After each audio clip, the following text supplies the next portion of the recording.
Cory, there's a lot to congratulate you on. A great year. You're a Pro Bowler. You had an amazing game against the Saints, and obviously you guys are headed to the Super Bowl. So, congratulations. Thank you so much.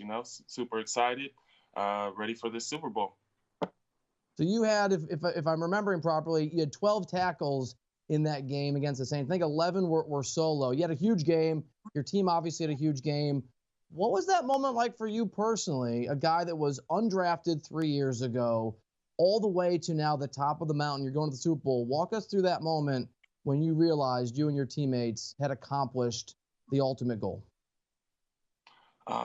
Honestly, it's everything you can ever dream for or ever want. This game basically determined us going to the Super Bowl, so everybody basically gave everything they possibly could for all of 60 minutes, and then even more than that because the game went into overtime. Sometimes it takes that. You never always get the results that you want, but at the end of the day, we got the win, and it means everything to me. Honestly, I never even imagined myself being in the Super Bowl or, I always envisioned myself one day, getting an opportunity starting. But in that same season, achieve these goals this high, it's been a roller coaster ride, but enjoyable. All right, so in that NFC Championship game, you played incredibly well. You had the 12 tackles. It's obviously a huge moment. How did it feel? I mean, did it feel like another football game, or could you feel the intensity and everything that was at stake as you had a great game and you were a big part of your team's success? Just playing in that stadium, you'll always feel the intensity. That place was booming and rocking, but it felt like a challenge. Everybody was excited for that moment, and just as loud as that stadium was, we just wanted to make it quiet as possible as soon as that clock ran out, and that's exactly what we did. It was something that we really wanted to do. It wasn't just another game, but it meant a lot for us. I mean, I can't even imagine the moment. Now, forgive me. I got to ask about the non-call and the pass interference. I just want to do it this way. Those things happen. It's part of the game. Do you feel sympathy for the other team? I mean, calls go both ways. Do you feel sympathy for the other team when that happens, or is it like, whatever, it's the arena, I'm glad we're moving on? Definitely, we're moving on from that because honestly, they go both ways. Yeah, that was a crucial time for them, and that's a call that they probably would wanted. But there was a lot of calls that we would have wanted, and a lot of other calls we would want reversed and things of that nature. It's just officiating.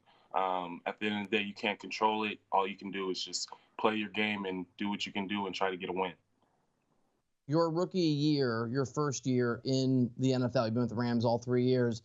That organization won 4 games, and a short time later, you've got a chance to be champions. What is it that has happened in that organization that has led to this change? And as a participant, what has that felt like to watch you guys go from the bottom of the NFL to the top? It feels like we actually have a belief in ourselves and everything that we preach every day that we determine our fates. We're as good as any team out there. We're the best one out there. We honestly feel like. And at the end of the day, we just have to prove that. And we've been doing that so far. We started 4-12 my first year here, and Sean McVay came in. We had a big roster change. It was a lot different. But at the end of the day, the guys that still remained here on this team, we always just knew we just got to give more than last year. Because that first year here, a lot of guys were sick to the stomach because we were 4-12, and there was a lot of games we could have won in that season. Well, we weren't the best team, but we had a lot more to show. And eventually, that next season, we showed more and more, and this season, won the Super Bowl. Your coach, Sean McVay, has become, and he's earned this, a celebrity in NFL circles. I mean, he is markedly younger than some of the guys you guys will be competing against, including the quarterback on the other side of the equation. When friends and family come up to you like, hey, Cory, seriously, what's Coach like? Like, what's he like behind the scenes? What is he like behind the scenes? Who is this guy? I can honestly say he doesn't fake anything. He's exactly who you see. He's a high energy guy. He's a guy that listens to his players, relates to his players, and we all just work together. Our whole thing is everyone's coachable inside our facility. even coaches themselves. And communication is the main thing. And he really hones into that, and that I think that's what makes him special. Winning a Super Bowl is never easy. You guys are to do it are going to have to go through one of the great quarterbacks of all time in Drew Brees down in the Dome. Now that's done. Next up, it's maybe the greatest coach of all time and the greatest quarterback of all time. As you look at the tape, as you prepare, what are some of the things you need to do as an individual and your defense need to do as a squad to try and slow down that very impressive offense? We have to continue to be ourselves, who we've been showing who we are in these playoffs. We have to continue to be that physical team, control the line of scrimmage, force them in down and distances that make it a known passing down for us in situations where we can control the outcome, and make sure they don't have any explosive plays. Explosive plays keep drives alive, and that results to points. As long as we make sure we keep them in down the distances that they don't like, we can control it, get some turnovers, we'll be all right as a defense. You know, I've been to a lot of Super Bowls as a media guy, right? And the intensity and the energy is remarkable. And I've heard guys who have competed in the Super Bowl say there's nothing like it. The experience once you get there, once you get to, for you guys, Atlanta. Has anybody given you any advice or insights on, hey, Cory, this is what you should expect when you guys land in Atlanta?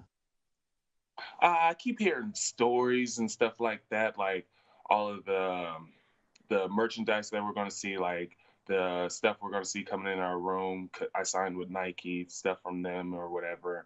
And then just the whole atmosphere with all the people around and things like that. It's just, in the windows that we get the time to enjoy it, we're always going to do that. We're going to stay on our same game plan. So I'm really excited for those moments or whatever, everything to come with this Super Bowl, because this is an experience a lot of guys don't ever get to participate in. So it'll be really enjoyable. Yeah, it's really cool. Give me a number here. How many people have reached out in some form, been like, hey, man, remember me? I would love to get tickets. I don't even think I have enough fingers. So I would probably say about 20, 30. That's not too bad. So not 300. And then the 20, 30, you know, they might want 2, 3, 4. So yeah, it's impossible.